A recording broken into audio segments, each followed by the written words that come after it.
काहीही म्हणा, एक गोष्ट करायची ठरवली तर ठरवलीच.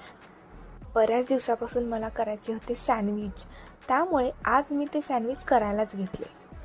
काहीजण याला सँडविच म्हणतात तर काहीजण याला टोस्ट म्हणतात, पण मी ह्याला सँडविचच म्हणते.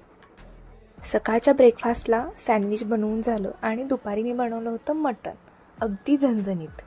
मटणाबरोबर मी सॅलड खूप छान बनवते. चला सांगते मी रेसिपी. तर इथे मी घेतलेले आहे 2 टमॅटो, 2 काकडी आणि 2 कांदे. ते अगदी छान चॉप करून घेतलेले आहेत. त्याच्यामध्ये टाकलेलं आहे मी दही, थोडंसं सेंधव मीठ आणि मग त्याच्यानंतर थोडंसे लाल तिखट, थोडासा चाट मसाला आणि त्याच्यानंतर मिक्स. तुम्ही पण करून बघा, खूप छान लागते मटणाबरोबर. आता मटण केलं आहे म्हटल्यावर तर भाकरी आलीच.